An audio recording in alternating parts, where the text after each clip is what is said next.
Hi everyone and welcome to another episode of my YouTube channel. Today we have a special guest with us, Eliza Wastcoat. Yes. Wastcoat? Yes, I did good.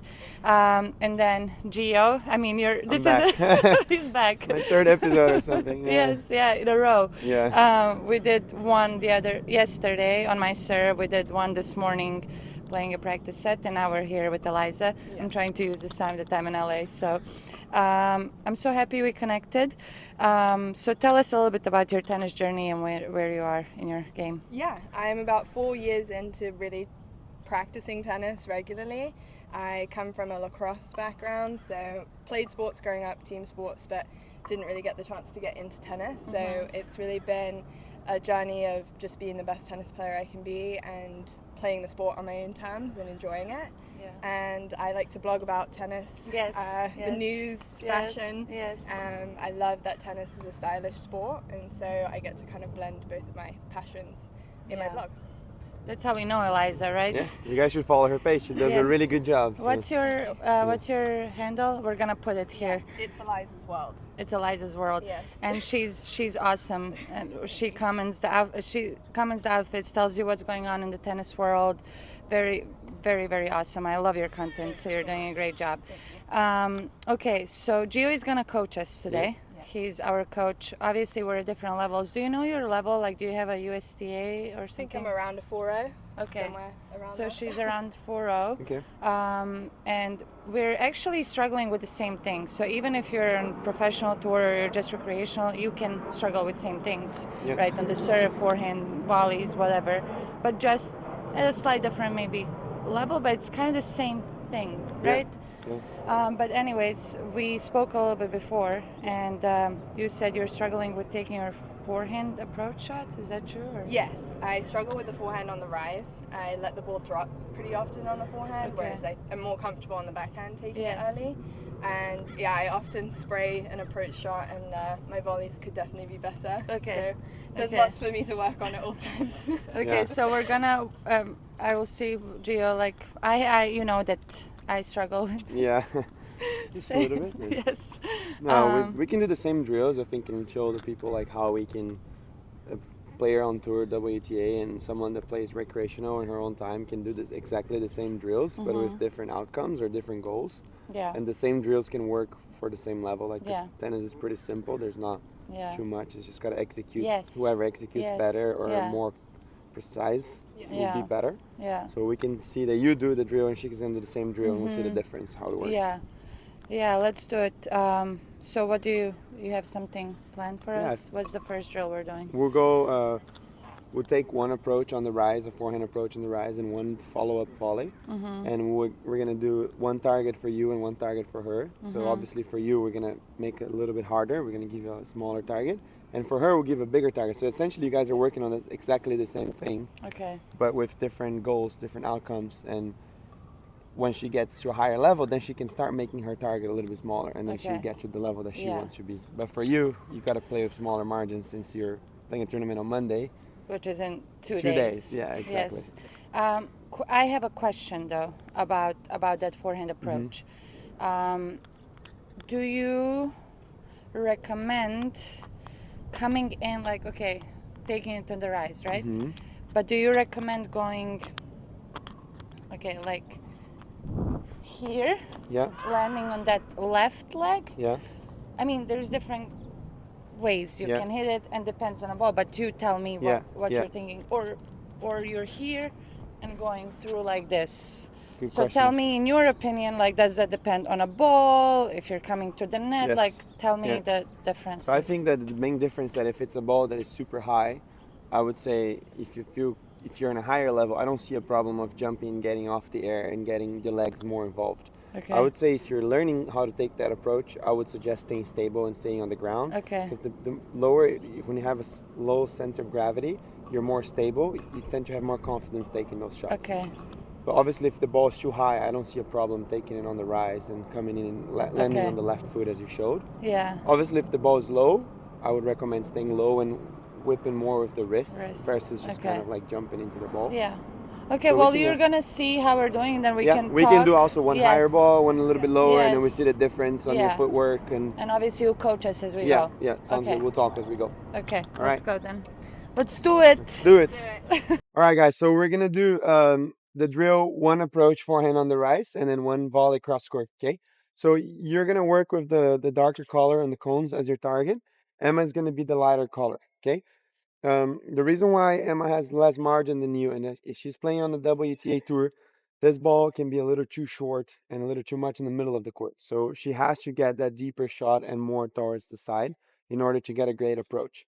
For you, because you're not on the tour, if you hit the ball right here, it's going to be good enough for you to approach and get the volley. Plus, if you make a mistake, you have margin to the side and you have margin here. Yeah. So you're not aiming for the line and then making a mistake and then potentially make an enforced error if Yeah. you're coming up with an easy ball. Okay. Yeah. So let's try to work with this lane on the down the line on the darker cone. Yeah. And Emma's going to try to do the same drill, but with this target for her. Okay. Makes sense. And then we go to the volleys. So when you come with the approach down the line, you're going to cover the down the line. We'll show in the video they can see where you split step, right? You're going to work with this target as your volley, right? So if you're putting the player right there, if your first volley is right here, it gives you room on the side here, and that ball is going to go off the court. So most likely you're going to get a winner off that volley. I don't think someone's going to run back here. But in a pro tour, the girls are going to be on the line so they can run. So for Emma, we're going to make the challenge a little harder, and we're going to put her with this target. Yeah. Does that make sense? Yeah. It's good work. I'm going to give you a tip. I talked to a doubles guy on tour last week. He told me a tip about the split step. Usually majority of the coaches teaches us, and I haven't tried much, majority of the coaches teaches us how to split step when the opponent's making contact, right? He told me to split step earlier. Before, because you split step when the person's making contact, you're already watching the ball so you can react. And that makes sense. I tried to do that with you when we were volleying that day, and I felt like I had way more time to volley. But when you're about to volley, I was split stepping. And then when the ball's coming, I was ready to take. And sometimes we take too long to stop, and then we don't have enough time to see the ball. Yeah. That's something not easy to change because you've been doing that for so long. But I don't know, it makes sense. You could try. Something you could try too. Like after you come, when I'm about to feed, you stop. Yeah. Then you can see the ball and then you react. Yeah. And there's two ways to pivot, right? There's the jab step out, Uh-huh. or there's this Zverev way, which he splits, he brings the leg in. Oh. Have you ever seen Zverev volley? So he splits, bring in, and go for the volley. Ah. But he's not the best volleyer, is he? No. You never seen it? I'm not He sure. I copy. splits, his jab step is in, and then he takes. Ah. Or there's the one that you go out, because then you have support, especially in I think doubles. that's better Sometimes for you me. volley right here, because then your elbow Yeah. and your knee are together. Yeah. Yeah. I prefer the out, but I don't know. Some people, I don't know. I try both. It works both, but I think this is better because then you can bend your knee and your elbow and you have more stability. Yeah. If you bring in and you don't have time, you're already not stable. Here we go. Oh, that was a good one already. Here you go, Eliza. Nice. It's good. Go one more.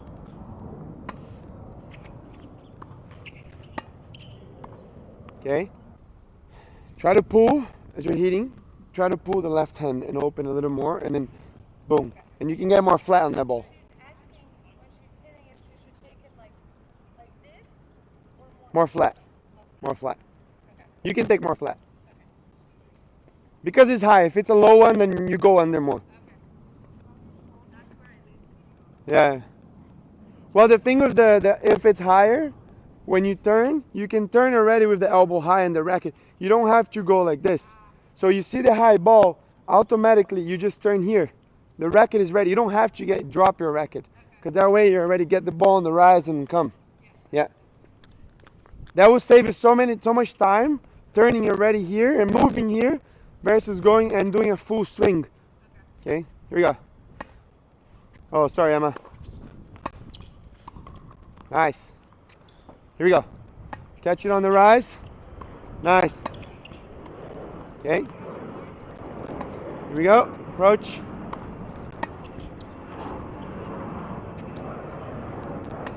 Approach.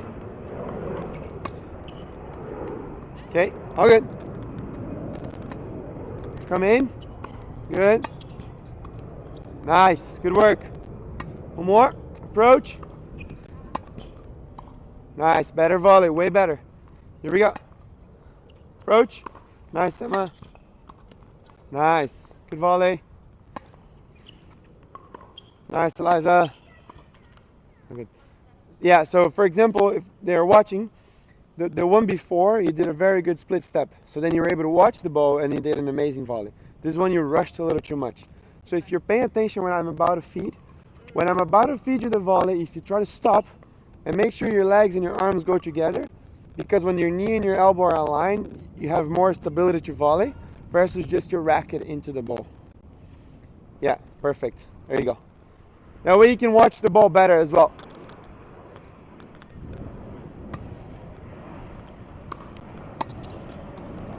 Nice. Here we go. Nice. Great volley. Great volley. Go. Nice, Emma. Get you higher. Nice. Perfect. Good work, Eliza. Oh, I gave you a higher ball. Nice. Perfect. That was a beautiful round. Here we go. Nice. Good work. All right, one more each. Let's go one more each. Perfect. Good job. All right. One more? All right, here we go. Aggressive. All right. So, as everyone can see, we're doing the same drill, and they work both perfectly for both of you. And you can work on your own things specifically, and she can work on her own things. Obviously, her margins are way smaller than yours. So that's the cool. I think the cool thing about tennis is that it's very simple. Yeah. It's not like you're doing something different in her. You guys are training the same thing with different goals and different margins, different targets.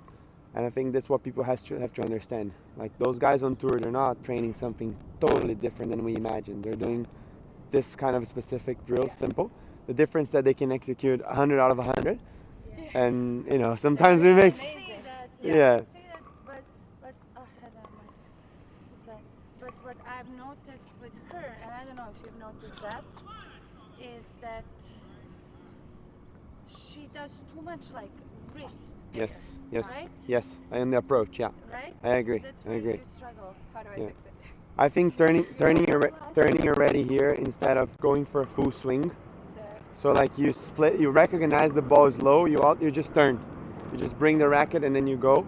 It makes your swing a little shorter but more efficient versus coming in and dropping the top of the racket. Yeah. More like instead of more like on top of Yeah. the ball. And don't be scared.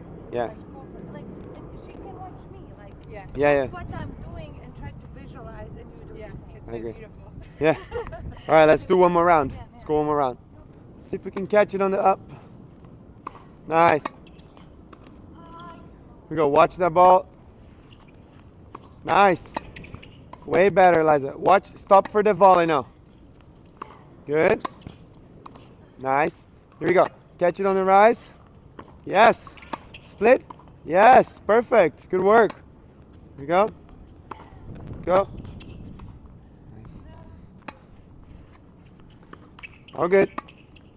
For example, that one, too much whipping with the wrist, and then you ended up going on top of the ball with the wrist, versus going behind the ball and using more your arm and your body and less of the wrist here. Okay? Here we go. Yes. Good. Nice. Here we go. Got it?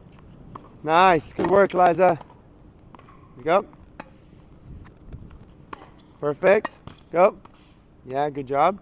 Here we go. One more there. Nice. Great. All right, one more each.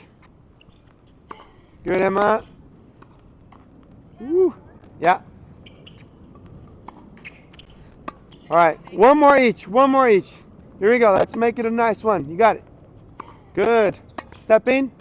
Perfect. Good work, Eliza. Right now. Whoop. One more, Eliza. You got this. Stay close to the ball. Small steps coming in. Go, go, go.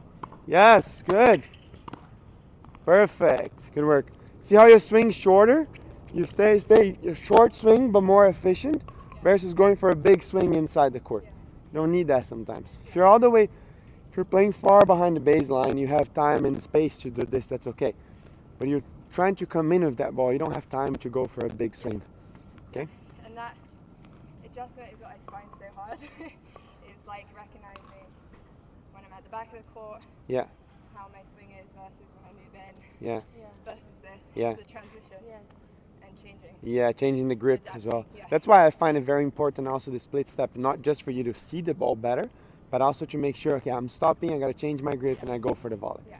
And also if you're changing the grip and taking the racket back, that won't work. So when you're coming in, make sure you're splitting and keeping the elbow in front versus open for a big swing. Yeah. Especially in her case, for example, the girls are gonna go super fast, and if the faster the ball comes, the less swing on the volley, the more you just have to block. Yeah. Otherwise, if you open a big swing, you're gonna be late, and that's when. I'm curious, like, given you've played tennis your whole life, how intuitive is the movement part?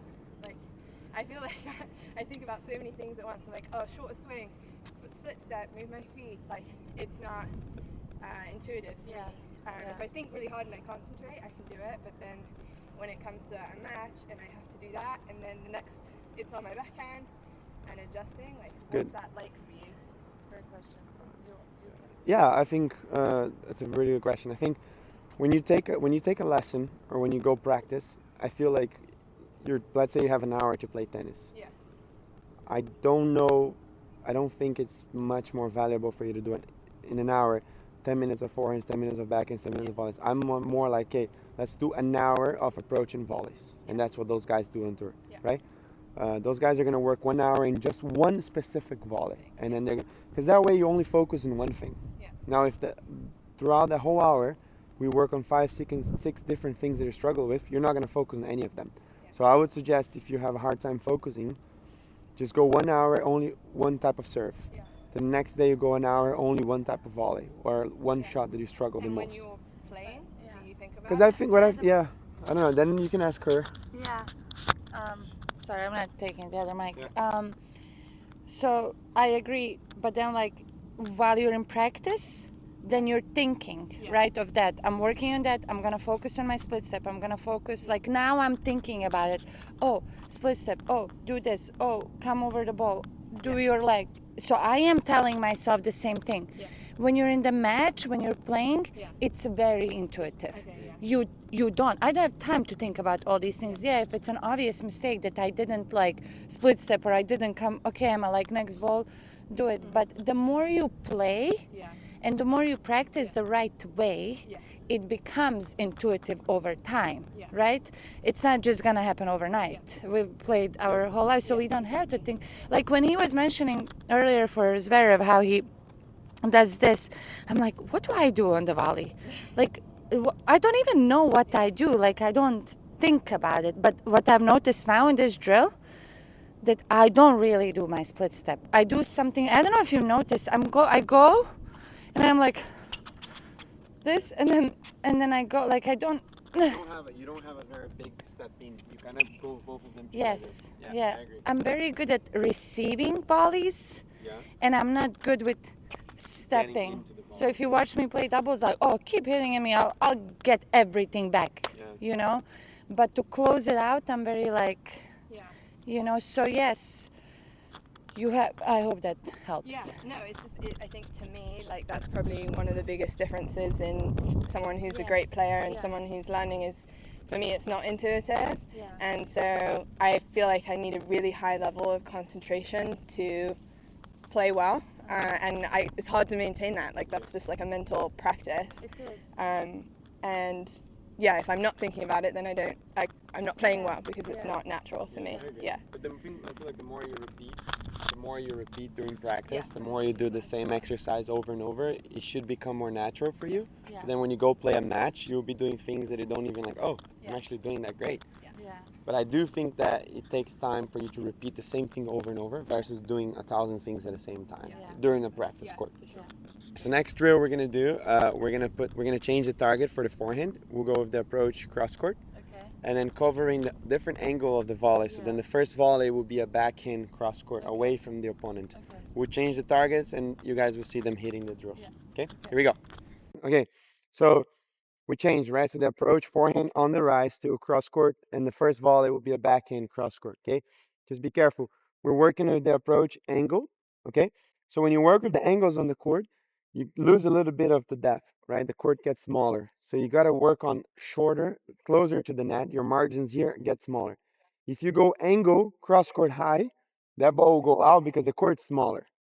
So for you, we give the target a little bit more to the middle so you can still get a little bit more of a deeper shot. In her case, she's going to really have to brush the ball or really work on the angle. That means her ball will have to be low because if her ball is high, she's going to miss in the alley. Does that make sense? And coming in the same, you split step and take that back and volley right here. And that should be great for you to finish the point of one volley. Okay? Nice. Good first round. Nice.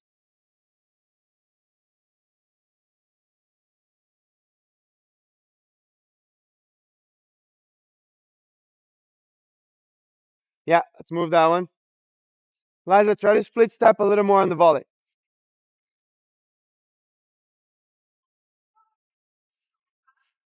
Yeah, got to be harder for you. There you go. Oh, great volley. Great volley. More wrist. There you go. So see, I gave you a little bit of a shorter approach and you did well. You use more your wrist. If I give you a higher approach, then you can go more flat. Yeah. Yeah, all right. So we're switching to a low approach. Eliza, let's do that with you too. So you can use more your wrist and then the same backhand volley. Okay, here we go. Nice.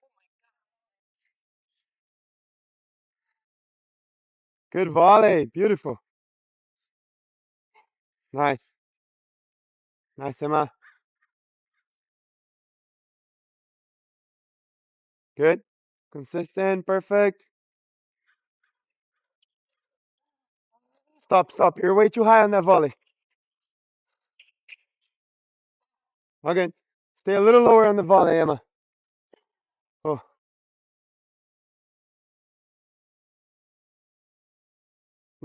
Get it? Nice, Eliza.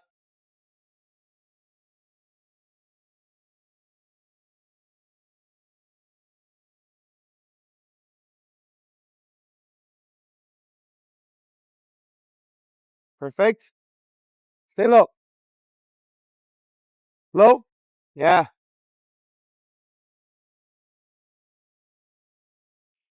Nice. All right, let's go one more each. Nice. Go. Yes, good work. Sounds good. Here we go. Split. Nice, Eliza. Perfect. Go. Nice, Emma. Great. Beautiful. All right, finish strong, Eliza. All right. Finish strong, Eliza. There you go. Stop. Yes, there you go. Well done. It even feels like you're doing that volley in slow motion because you're stopping early and it becomes easier for you because you're watching the ball and it's way easier. You make it look simple just by stopping and watching the ball. Good work. Okay, I need like at least 5 more sets of this. I'm not feeling well on this one. I feel better down the line because it's more flat. Yeah. This one, I have to use more wrist and I need to stay lower. Yeah. And I'm struggling because I pop up. Okay. I like this better. Really? Because I feel like for me, this is higher part of the net and it's more aggressive and this is harder. Whereas here, my feet are on Yeah, the yeah, yeah. ground. Yeah. I mean, the target is bigger cross court too, so Yeah. it's a little easier. But Okay, so that was fun, right? Yeah. You're playing really well, actually. You surprised me. You know, Really I good, yeah. thought, right? yeah, really good. Yeah. She has nice form. I mean, for somebody that started late, Yeah. you know, Really and good. but also you can see the passion and the love Yeah. that you have. The So commitment. the Like commitment, practicing a lot. and she's really like paying attention, taking everything Yes. in. Like it's not just like, oh, whatever. I think it went well. Like you could pick up a few points, pointers, For sure. pointers. Yeah. What did you think? I love learning from people who are better than me. So it's always, helpful to be in these situations and getting tips from other people. Yeah. And yeah, I mean, it's also great to see somebody like you and how you execute versus what I can do. I'm jealous. No, You you're hit good. such a beautiful ball. Thanks. But yeah, it's inspiring to see it, and just to see what I can do compared to it is always a good reality check. No, it was fun. Yeah. Joe, what do you think? No, I think it went well. I think we made it pretty clear that two players in different levels can do exactly the same drill, just with different goals, and that works. The same thing that she's working with, you can work with. And sometimes you might have similar struggles to if your player is like a top 10 player in the world, he might have, or she or he might have the same struggles that you have. Yeah. And sometimes you would never imagine that, but it's real, Yeah, right? it's true. Some It's people true. struggle with the approach, some people with the ball, some Yes. people with the serve, and you might struggle with that too. So I think it's good to show the people that it's the Yeah. same. You just got to keep working. You have to keep working. You have to like day in, day out. Like the biggest thing for me, it's also like, and we talked about it a little bit yesterday too, it's just like being able to like forgive yourself. And I know I keep repeating this over and over again, but it's something that I'm struggling with. I'm too hard on myself. Like I miss, I'm like, "Ugh," it's okay, you missed. It's okay. Yeah. You're gonna miss a lot of balls in your tennis career. Yeah. Like no matter what level you are, you're going to miss a lot. But like Mhm. staying in and like, okay, be kind to yourself. Yeah. Because a lot of players are really What do you do to help me do that? Because I have a very negative internal voice. yes. And Like what? I'm mean to myself a lot of the time. I'm like, oh, you're so shit, and you can't do that. Yeah. And like, Yeah. what are you trying to do playing like that? Yes. Yeah. And so I lose sometimes the fun when I'm in a competitive situation because I can't just relax Yeah. and enjoy. Like, what's your strategy?